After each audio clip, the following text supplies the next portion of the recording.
Well, I came here from Ohio when I was 19, and I did a lot of things to survive, a lot of different jobs, until I found my way back to writing.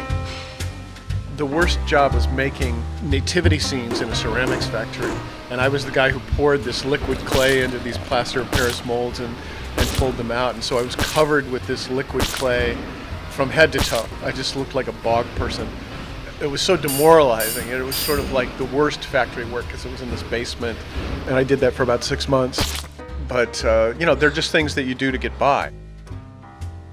Most every job I've done has ended up one way or another in one of my books, but I ran out of jobs that I'd done, by my fourth book, so I had to start researching things. So my fourth book, Island of Sequin Love Nun, basically explores cargo cults in the Pacific Islands, which were religions that sprung up around American pilots during World War II who would land on a remote island and say, give everybody machetes and chocolate and say, look, you're Americans, support us, I'll come back with stuff.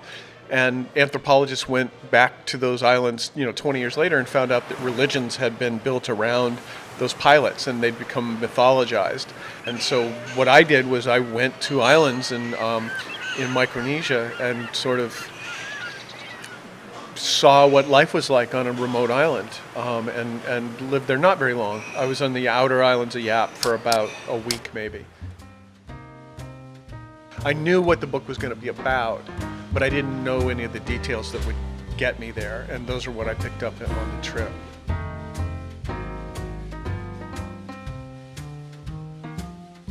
A Dirty Job is set right like a block from here, and A Dirty Job is the story of a guy getting the job of death and running it out of a secondhand store in North Beach. San Francisco really informs those books hugely. They're really the city. This is a cliche, but the city becomes a character. When I was first writing about San Francisco, there was a real freedom, I guess, to the gay community, and that there wasn't there. I didn't see in other cities.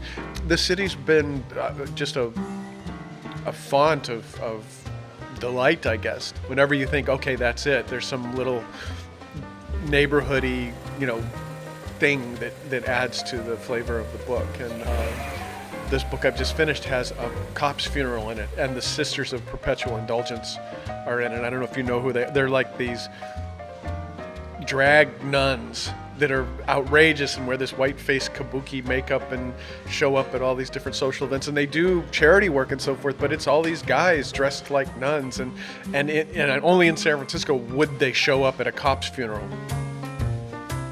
It's just a rich font of information and color that keeps coming. I'm sure I'll write more books set here. I'm thinking about another one right now, but we'll see.